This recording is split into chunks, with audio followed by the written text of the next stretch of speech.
Porque a raíz de la caída del Mencho, la comentocracia estuvo terrible, ¿no? Los medios de comunicación, las redes sociales.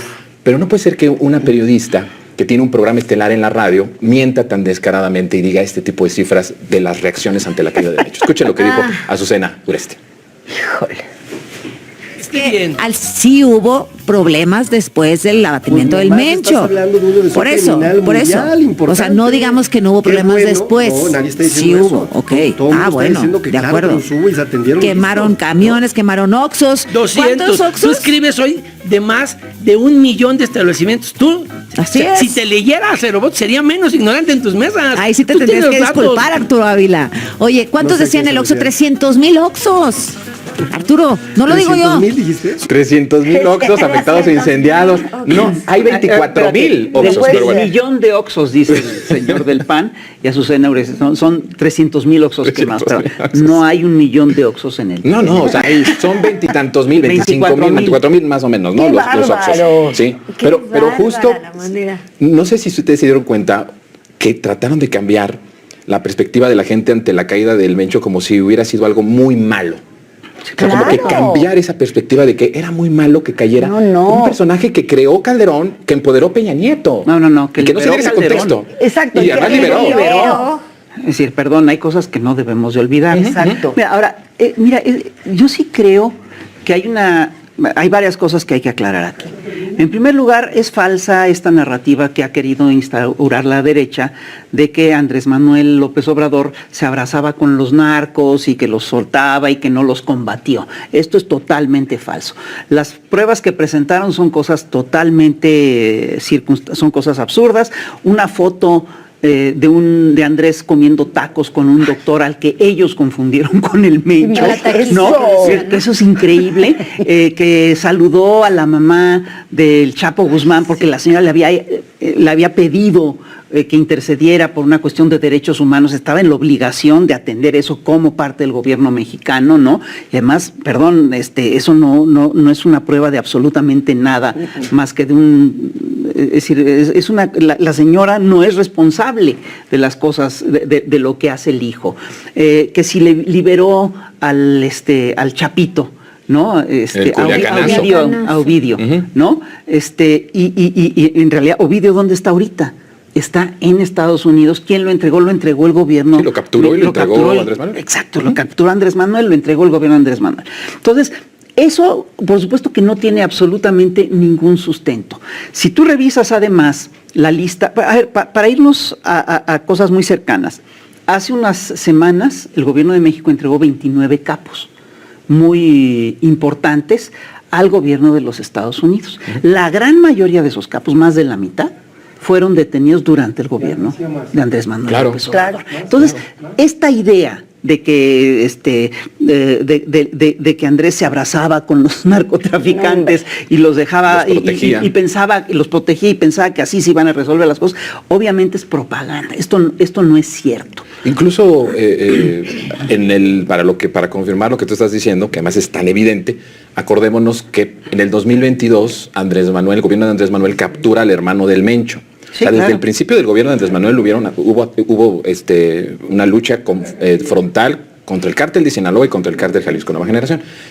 Y el hermano del Mencho era el mero meno de la cuestión operativa, logística, el de la cuestión de los dineros y además quien compraba las armas de Estados Unidos para proveer al cártel. Claro, ¿quién las proveía? ¿Y quién eran los que liberaban a los del cártel Jalisco Nueva Generación cada semana? Los jueces de la Suprema. El Poder Judicial de Norma Piña. Pero además hay una cosa que hay que señalar, si hay una diferencia enorme digamos, de detener a un capo cuando tienes únicamente una política de populismo penal donde estás solo atacando los efectos digamos, los efectos visibles, más visibles y más odiosos del crimen, a atacar las fuentes y las causas, etcétera. Es muy distinto detener al Mencho cuando tienes un sistema judicial que lo puede soltar en 3 patadas, que es lo que teníamos hasta hace poquito tiempo, a detenerlo en un sistema judicial que no hace estas cosas, o que por lo menos está más vigilado. Claro. Es muy que tiene la legitimidad de que al menos votamos por ese Poder Judicial. Que los estamos viendo y saben que los estamos viendo y que cualquier cosa que no nos guste es ahorita como claro. Perdón que cambie el tema tan exageradamente como con la reforma, ¿no? Electoral. Claro. ¡No ha llegado! No la tenemos todavía, ya hay y ya la están análisis. rechazando. No, ya la rechazaron. Ahorita vamos a hablar de la reforma. Ahorita vamos a hablar de la reforma. Y quiero terminar con esto, es decir, tampoco y no es lo mismo atacar a los capos cuando no tienes ninguna política de contención social, ¿sí? Sin duda. A atacar, a detener a gente del crimen organizado cuando hay una política de contención A ver, social. Fisgón, imagínate que Es tú muy distinto. matas a la cabeza, ¿no? Porque a ellos les gustaba mucho matar. Acuérdate claro. de mata a los en Hombre, caliente y ellos todo eso. tenían Esa era la esa política de la teoría. muerte. Sí. Entonces, bueno, los mataban. Pero al no haber una política de bienestar como la que implementó Andrés Manuel y ahora la presidenta Claudia Sheinbaum, pues se seguían enlistando en el ejército de la delincuencia jóvenes. Sí, claro. O sea, era un círculo totalmente vicioso. Matabas a uno y crecía otro y además ya tenías un ejército de Pues jóvenes era lo ahí. que estaban Era lo que predicando ellos ahora, hicieron. que quién lo iba a continuar, quién iba a ser su sucesor, era lo que estaban predicando ahora. Ahora, también me gustaría que tomáramos en cuenta la forma en la que se hizo este operativo. Sí, es claro. decir, algo que siempre le estuvieron cantando a Andrés Manuel fue lo del Culiacanazo, ¿no? ¿Por qué detiene él ese operativo? Porque era un operativo que no estaba bien realizado y que iba a costar mucho más vidas de la que podía, Él lo explicó del muchas bien veces, que podía ¿no? Lo generar. explicaba muy bien en sus mañaneras, pero también la derecha es muy necia. Es necia, pero además... No, quizás se hace tonta más bien. Sí, es eso, se hace tonta. Se hace. Son perversos, porque ni siquiera es eso que sean tontos, son perversos realmente, porque sabían que en el Culiacanazo había una serie de elementos locales que impedían que en ese momento pudieran capturarlos sin las reacciones que iba a haber. Sin desatar un baño y sin de desatar, sangre, exacto. y en el cual las principales víctimas Van a ser la gente. No, iban a ser los familiares de los militares Sí. asesinados Sí, en la sí. zona. Bueno. Sí, hay un problema muy serio. Fíjate, hay una cosa que yo sí quisiera recalcar, y es que, y es un fenómeno que se da en todo el mundo. En todo el mundo lo que tenemos es que los grandes empresarios, la derecha, controlan al grueso de los medios. Los 12 hombres más ricos del mundo tienen más dinero que el 50% más pobre del planeta. Y 6 de esos hombres más ricos del mundo controlan medios masivos de comunicación que son globales o geoestratégicos. Entonces, el más evidente es Elon Musk, que maneja Twitter, ¿no? Claro. Y si alguien piensa que el que Elon Musk tenga Twitter no le da un poder enorme a Elon Musk, pues obviamente está mal, no está entendiendo cómo funciona el planeta. Es decir, es claro que Elon Musk además incide en cómo se maneja el algoritmo, incide en las tendencias que se hacen en Twitter. Y ojo, ahí están todos, Bezos, Zuckerberg, todos tienen grandes medios masivos de comunicación. Entonces, lo que sí tiene este sector conservador es que tiene el monopolio del micrófono. Entonces hay una cosa que es increíble, porque ellos pueden hacer cosas bárbaras, terribles, y no les pasa nada, ¿no? En cambio, si alguien de las izquierdas o del progresismo comete un error, es un criminal. Puede cometer un error, puede cometer una imprudencia, puede cometer una se vuelve un criminal. Entonces, te voy a poner un ejemplo muy claro. Acaba de haber elecciones en Argentina. El número 2 de la derecha era un narco probado. Ganó la elección. Sí. Ganó y se supo, se documentó, todo eso, ganó. ¿No? Imagínate que eso le hubiera pasado al peronismo, que se hubiera sabido que el peronismo, que hay un personaje del peronismo que tenía algún vínculo lejano con el narcotráfico. Vea el tema del cártel de los soles. Es decir, a Maduro lo detienen básicamente diciendo que es el líder del cártel de los soles, un cártel del que nadie había oído hablar nunca. Ellos ya lo aceptaron. Lo detienen, se lo llevan y la acusación de que está en el cártel de los soles la tiene que desechar la propia corte norteamerena, porque no puede acreditar que existe un cártel de los soles. Pero fíjate, estamos debatiendo, una cosa muy injusta, porque tú tienes un sector que tiene el monopolio del micrófono, que tiene el monopolio, por lo tanto, de las narrativas, ¿sí? Y por el otro lado tienes a gente que está haciendo un esfuerzo por cambiar las cosas, tal, pero que no tiene ese soporte. Sí. Entonces sí es un pleito muy desigual. Claro, Por claro que es muy supuesto, desigual. es una lucha muy sucia. Ahora que tú estás diciendo de los pedastos, es el club Epstein, ¿no? El club Epstein En Venezuela Sí, y ahorita en Irán y que ya salieron Pero hasta los estas- mexicanos esta semana también. Hubo ahí una polémica también con alguna persona que hace contenido en penitencias, en penitenciarías, y que también ya salieron nombres mexicanos. Entonces, bueno. ¿hasta dónde llega esta Sí, red de por supuesto, pederastía? pues, Es una Salinas locura. Pliego, Llega todos hasta ellos. la guerra de Irán.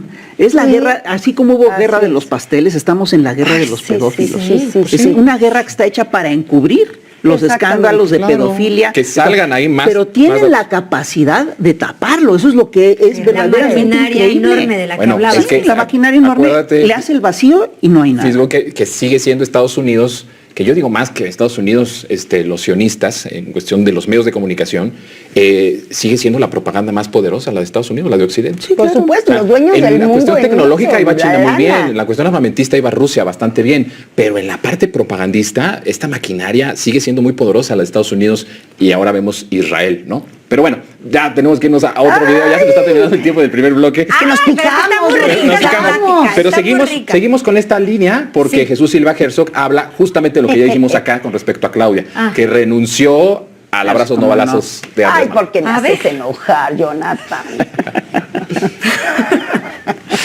¿No lo Ay, tenemos? porque No, me no, molesta sí debe tan estar ahí. temprano, míralo. Ha estado haciendo es de la determinación de la presidenta. Creo que sí muestra frente a lo que la acusaba el propio presidente Trump de ser una mujer que estaba congelada, paralizada por el temor. Bueno, yo creo que se demuestra su determinación de confrontar el crimen, de distanciarse de la herencia, de una de las herencias peores del gobierno de López Obrador, y coincido también, fue una operación en donde se muestra la capacidad del Estado mexicano, su disposición a colaborar con el gobierno de los Estados Unidos de una manera que me parece que fue muy positiva. Pues ahí está. Y es la línea narrativa de todos los medios Pero ojo, hegemónicos. fue cambiando. Porque en un principio, cuando se da el operativo, no saben qué hacer. Y entonces lo que tú viste, lo que todos vimos, es un bombardeo de noticias falsas, bueno, de mensajes falsos. Es que creo que no hay que decirles noticias falsas. Si son falsos, no son noticias. Es un bombardeo de mentiras, es un bombardeo de videos con inteligencia artificial.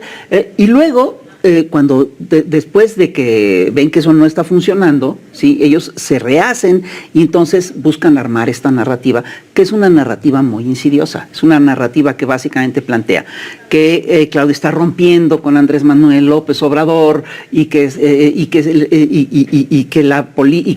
es una aceptación tácita de que la política de abrazos no balazos no funcionó, y Felipe Calderón Felipe Calderón saca un tuit diciendo, ya ven, mi política era la correcta. No, por Dios. Entonces, obviamente es control de daños. Sí, no, desde Volvieron, luego, a ver, Sandy. dicen, terminaron por aceptar lo que nunca quisieron, ¿no? Así Pero que nosotros les advertimos. Sí, que solamente accionando basándose en la violencia iban a funcionar las cosas. Y además la forma tan perversa y misógina que dice, Misógina. estaba paralizada por el Eso. miedo. Una mujer paralizada por el miedo. Pues, ¿en Misóginos. qué mundo está viviendo que ahora señor? tiene una acción, un poder de acción, justo porque la presionó A Estados un hombre, Unidos. Eso es siempre. Donald Trump, ¿no? Y Eso es siempre, ha sido pero terrible, porque primero están le entrampadas quitaron- entre Andrés y Donald Trump. Exacto, pero además primero decían que no había sido México, que habían sido las inteligencias eso es parte de la estadounidenses. narrativa, eso es Eso parte de fue la importantísimo, porque además justo también periodistas gringos decían, por supuesto que fuimos nosotros los que fuimos a decirles cómo hacer las cosas y agarramos al Mencho por las instrucciones gringas. Falso. Tengo que decir, no, señoras y señores, aquí había una estrategia, había información de los gringos como siempre la ha habido, pero la estrategia, bueno, vimos al El general, operativo, pues. que por cierto quiero hacer este paréntesis de ver a un general romperse en la Ay, mañanera. qué bonito. Uy. Para mí fue muy importante ver eso, porque vi a un hombre que sí le dolió perder a sus héroes, que sí le dolió perder a sus soldados, a sus generales, a su familia. Sí, claro, claro. Y de veras, hasta Todos, yo creo que fue una cosa muy fuerte. Se me llenaron los ¿Sabes ojos de qué? lágrimas y de orgullo de decir, qué bueno que tengo a ese general. O sea, en ese general sí confío. No solo porque se le llenaron los ojos de lágrimas, sino porque veías que había una estrategia, que había trabajo, que había comunicación entre ellos. Le dolió perder a su gente, a sus hermanos, a sus amigos. Claro. Pero esto que vimos del general es un proceso de humanizar de nuevo el ejército que inició con Andrés Manuel López Obrador. O sea, el ejército sí fue utilizado en el régimen anterior para cometer atrocidades. Eso no se puede borrar. Y eso está documentado y es memoria histórica. Pero desde el 2018 hay un proceso de humanización, de regresarlos al origen, que es un pueblo, que es pueblo uniformado. Andrés Manuel lo decía muy continuamente. El ejército era pueblo uniformado. Y los manda justamente a donde más puedes humanizar a un militar, al México profundo, a repartir estado de bienestar, a construir infraestructura, Tren Maya, carreteras, todo lo que, bueno, la refinería, una cosa impresionante. Qué precioso, y ver es el ejemplo de esto, de la gente dándoles comida, dándoles abrazos, aplaudiéndolos. Sí. Pueblo uniformado, pero ¿qué crees? Fíjate, esto hasta son perversos para eso. Toman este hecho del general llorando para decir, ven cómo murieron 25 soldados y están llorando. O sea, ellos entonces toman lo que sea para decir que está mal. Bueno. Como murieron 25 inventaron soldados, que eran más de 100, en esta construcción que dice que a mí me pareció algo miserable, como un terrorismo mediático por parte de ellos. Ay, sí, pero, es muy importante lo que señala Marisol de la estrategia primera. No es un mérito del Estado mexicano, es un mérito de los Estados Unidos. Sí, de los gringos. Eso es una narrativa que lesiona una cosa que es fundamental, que son las bases de la soberanía mexicana. Exacto. ¿No? Es una soberanía que dice, no, aquí en México no saben hacer las cosas, necesitamos la ayuda del extranjero para resolver este tipo de... Eso es falso. Ya se vio con esta operativa. Es más, es precisamente la injerencia extranjera lo que hace que la inseguridad en México se dispare. Oye, las armas, Fisgón. Las armas, por Dios. El cártel Jalisco Nueva Generación. ¿Quién los proveía? Además, hay nada ¿Quién les daba el internet? Sí, está de Elon Musk. Es la empresa de Elon Musk la que les puede... A ver, si de veras se hace un operativo de inteligencia, es decir, ahí tú puedes incluso llegar directo, es decir, a los personajes, ¿no? A través del Starlink. Ahora, fíjate, el tema de las armas es muy importante. Es decir, los datos que tenemos son que efectivamente el crimen organizado en México tiene una enorme capacidad letal porque estamos viviendo al sur, somos vecinos del principal proveedor de armas del planeta. El 80% de las armas que se le detuvieron al cártel de Jalisco Nueva Generación vienen de Estados Unidos. Y otro porcentaje muy importante viene de Israel. Entonces son cosas que no tenemos que olvidar. Nada más. Y ojo, se calcula que pasan 500,000 armas ilegales cada año a México. Se calcula que hay 5 millones de armas. Impresionante. En México. Es decir, las suficientes para matar absolutamente toda la población mexicana. Como Peña Nieto, Calderón y Fox no dijeron absolutamente nada de la cuestión de las armas. Fue hasta que llegó Andrés Manuel. Que mientras porque venía Estados Unidos a decir, quítanos ya tus drogas porque nos están infectando. Y Andrés Manuel, ¿qué es lo que hizo?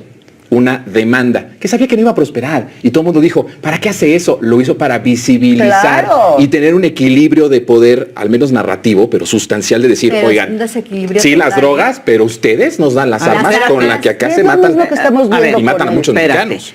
Sí, las drogas, pero lo que es un hecho es que Estados Unidos es el policía del mundo, es el principal consumidor de drogas del planeta. Es el que más se beneficia del lavado de dinero que viene del narco. Sí, y es más el proveedor de armas del planeta. Es decir, es claramente una estrategia de Estados Unidos el echar el tema de la guerra contra el narco afuera de sus fronteras. Sin duda. Es claramente una estrategia que va, y además fíjate, han utilizado la guerra contra el narco a lo largo de los últimos 50, 60 años para patrocinar los aspectos más puercos de su política exterior.